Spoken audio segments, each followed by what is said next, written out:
Hear me. I'm sorry. Let me back up to what I was saying previously. I didn't realize I was on mute the whole time there. Let's back up to what I was saying. So we're here. It's Zinger Part Two. Apologies for the first few minutes there. You guys didn't see anything. That was my bad. Uh, actually, sort of dragged myself out of bed this morning. So I apologize for the apologies for the. It feels like I'm rushed. It's totally my fault. Anyway, with that being said, though, we're here. It's Sunday, September 7th, just after 11 a.m. Eastern. We have a lot. We have a lot going on. We have a lot going on for this edition. We're going to be here for about 25 to 30 minutes. We'll go over what we've seen so far in week one. We'll go over what turned into very quickly a crazy week in college football, week two. We'll go over how I did on my Bandos Blitz plays. I'll remind you guys of those in just a second. We'll go over that. We'll go over UFC Paris, how I did on that card, as well as remind you guys of some of the upcoming playback programming that we have coming up later today. So this is how we're going to start the day with Zinger Part 2. And then, of course, we'll move right along into Gridiron Gurus, which leads into the NFL, which leads into the NFL Week 1 slate. That's beginning at 11 a.m. Eastern, or that begins at noon Eastern. And that goes all the way until the beginning of NFL Red Zone, which we will be live for on playback all day. People will be in and out. We'll be watching Red Zone together as a virtual community. So again, if you guys haven't signed, up for the platform, do so. Playback.tv/TV Network is where you want to do that. And you want to check us out over there as well. Okay, so that is the programming schedule. That's going to be the programming schedule moving forward over here. And I promise we're going to do a lot better about just timing and everything. But we're here now. Zanzinger Part 2. First full edition in the first full week of September. So let's get into what we'll be talking about.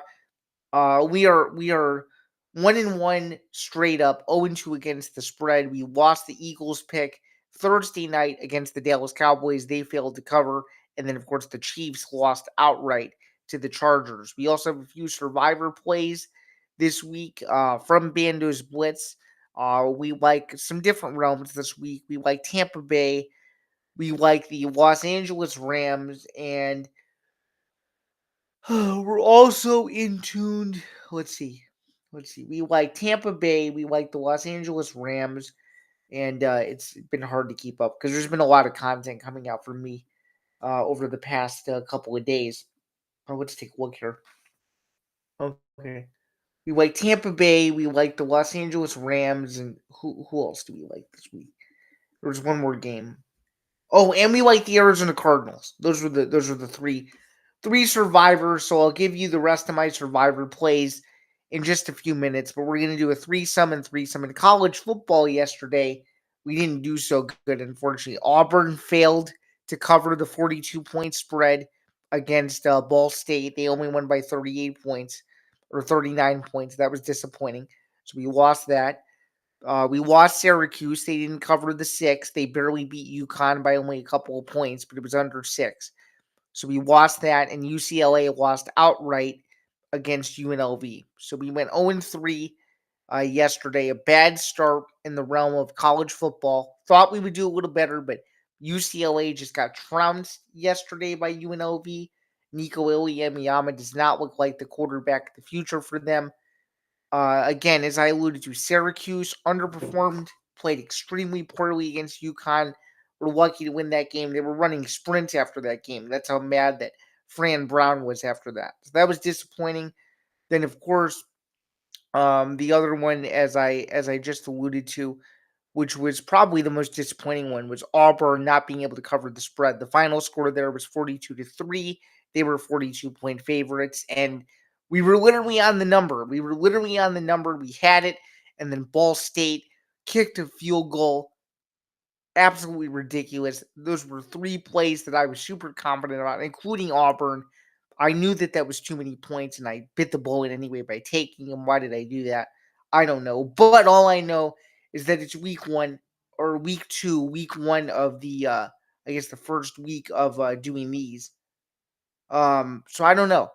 I don't know. Very disappointing stuff, though. Not happy about the start, and we didn't do very well on Forever Power Five picks either. I haven't done the tally on those yet, but I think we took some lumps.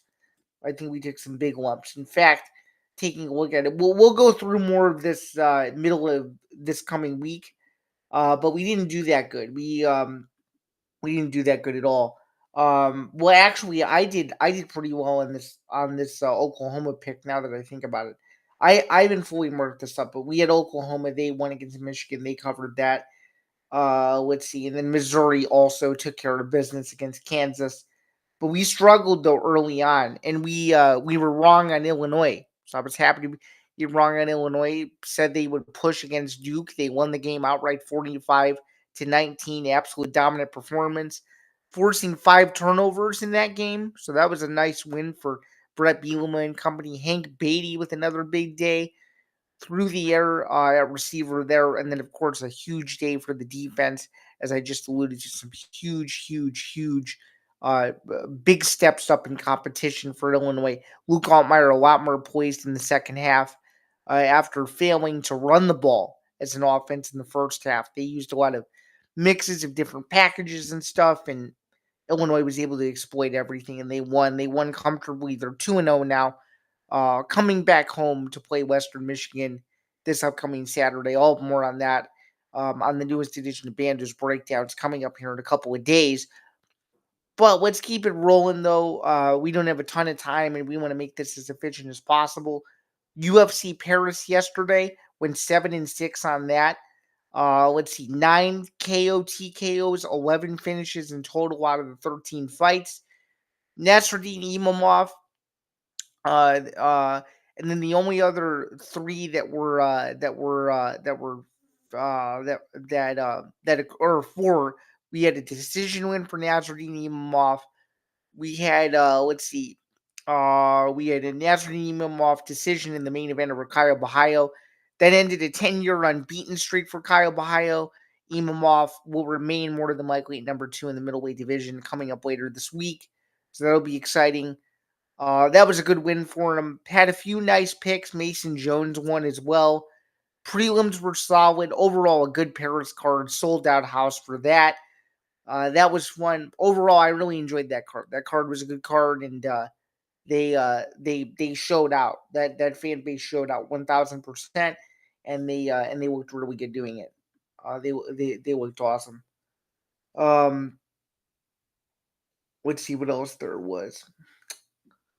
And a shout out to you guys for interacting with all of my posts on social media this week, all the content that we have coming out. We just did the Zain Zinger post go live on Instagram. So if you want to go to Instagram, you'll be able to check that out. Um, but overall, though, solid stuff there. But let's keep it moving though. That was UFC Paris. We went 7-6. We have a big week this coming week with Noche UFC as well as Canelo Crawford in the same day. So that'll be exciting as well. Then, of course, we're going to scoot on over now and talk about week 1 in the NFL. What other survivors do I have? What else do I like on the slate? Again, we're just under 2 hours away from kickoff of those games. Again, we are live, or we will be live at 1 p.m. Eastern, watching Red Zone, etc., etc. And by the way, I don't mean to divert back to college football here, but against the spread yesterday, um, from my Yahoo Sports pick'em, we went 10-10, so not great. That improves our record to 27-18 through 2 weeks on Yahoo Sports for college football. And looking over at ESPN, let's take a look at that before we get into the further evaluation of the NFL games. College football picks, big struggle there. But this week though we did better. We went 7-3. Took a few really nice picks on Pick'em. We took Iowa State correctly, Syracuse correctly, Illinois. was screwed on SMU, one NC State, one Missouri. Oh, by the way, Missouri did cover and the over hit for sure. That was 52, 73 points. Yes, the over hit on that 1000%. The over was 40. The over was 50 and a half. What did I just say again? Final score was 42-31, which 73. Yes, it hit the over completely. So, actually, Will and I won that pick. So, congrats to us on that because we took Missouri to cover, and he went a step further and took them to have the over in that game. So he was right on both parts of that. So congrats to Will Charlton, host of Noteworthy in the NCAA. Lost on Arizona State. That was a miracle. Vanderbilt smoked Virginia Tech. I knew that would happen. Oklahoma beat Michigan and covered that number 24-13 overall there, which means we didn't. The over on that game did not hit, so we only won. We only won part of it there, which was a little disappointing. Um, but overall, a decent week in college football. Again, as I said, 10-10 on Yahoo Sports, 7-3 on ESPN. So not a bad week. Again, 27-18 overall on Yahoo Sports through 2 weeks. All right, let's move over now to the NFL though, because that's what you guys are here to really dissect and uncover. Because that's what we're here to really talk about. We're in the college pick section. Let's go to all. To figure this out. Okay. Oh, by the way, we won our Survivor pick on ESPN. I forgot to tell you, this week's Survivor pick was the Eagles, and they were able to pull through and beat the Dallas Cowboys. So there's that. Let's take a look at other Survivor picks, though. So we like the Bengals over the Browns. That's one for sure. So just know that there's going to be a Zain Zinger Survivor record tracker. So you can add this to the list. Bengals to beat the Browns, Miami to beat Indianapolis, New England to beat the Raiders, Arizona to beat the Saints, Pittsburgh to beat the Jets, the Commanders to beat the Giants, Jacksonville to beat Carolina, Denver to beat Tennessee, San Francisco to knock off Seattle, Green Bay over Detroit, LA over Houston, the Bills and the Ravens, and of course, I meant to switch this. We like the Bears over Minnesota on Monday night. I forgot to switch that over on ESPN because I had that reflected on Yahoo as well as Football Forecast. So, all right, one more topic before we get out of here. Just wanted to keep this short and simple as per usual. So, thanks again for sticking with me on this. All right, here we go. So, it appears as of the last few days, Floyd Mayweather will be boxing Mike Tyson in an exhibition next year, next spring sometime. I just want to talk about this briefly. Don't want to go too deep into it because I think it's a literal joke. There is not a single commission on the planet that I believe should sanction this exhibition. Mike Tyson is significantly old. Let's just say that. Very, very old. Late 50s, will be early 60s soon. Floyd still looks in great shape. He takes exhibitions all the time, but this doesn't make sense to me. The weight discrepancy doesn't make sense. Mike Tyson did not look very good versus Jake Paul, and I don't know if Tyson needs the money per se, but I think it's a bad look. I think it's a terrible look. It's going to be another circus. If that's what they want, good for them. But if it's going to be another circus, we're in for a long, long, long, I guess, intervention, if you will, between these two, because it's going to be a bizarre build-up to that fight. It's not going to make any sense. I'm not really interested in watching it. Will I watch it for work-related purposes? Probably, but I'm not a huge fan of it. Not the biggest supporter of it. If you are good for you and that's your thing, but I'm not a huge fan of it, not a big supporter of it whatsoever. I hope to goodness that some commission says, okay, we don't really need to do this, but it remains to be seen. We shall see. Again, Floyd Mayweather, Mike Tyson, undisclosed location. Let's see, undisclosed location, no date yet. All we know is that Fight Sports will be producing it. So there's that. All right. That's going to do it, though, for Zain Zinger Part 2. Been rambling on a lot. I'll see you guys in a couple hours for NFL Red Zone. I have a few things to handle before all that gets underway, but please be sure to stay tuned because Gridiron Gurus with Grant and Michael is coming up here soon. That'll be at the top of the hour as well. And of course, be sure to also stay tuned for all the other playback programming, which, by the way, I might as well plug it. Tuesdays and Thursdays, the MMA Outsiders is now in two parts. We just had episode 124 and 125 this past week with myself and Jack Gold. Tuesdays are a recap and news day for the MMA Outsiders, and then Thursdays we go into previewing the actual fights themselves that are taking place that Saturday. Hopefully, you guys like that format a little bit more. Shout out to Jack for being the newest member of the ETB team. We really appreciate him. Also, Bando's Blitz, if you guys haven't been able to tell, is back on Saturdays now. So shout out to I guess myself for making that happen.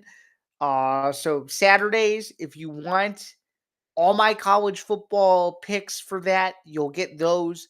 My three survivors. We'll get back to doing UFC plays. Didn't really have a chance to do it because of the time that it would have released for the Paris event. But now the rest of the year, with where they're going and the start times of the events, we shouldn't have any issues with those. So you'll get back to getting my one UFC play per week. Wasn't really tracking those per se, but now we're going to start tracking them. And we'll have it roll over into the next Bandos Blitz year in season. That's what we'll do. Now that I just thought of that. So in any event, that's gonna do it though. I'm Zan Bando. See you guys next Friday for the newest edition of Bando's Breakdowns. You won't want to miss that one. And of course, stay tuned over here on our community because we have a lot coming out over the next few weeks, months, etc., etc. Like what we're doing with this platform overall. And shout out to Playback again for gracing us with week 1 of the NFL Red Zone. We will see you guys soon for that. And until then, I'll catch you guys later. Have a good one.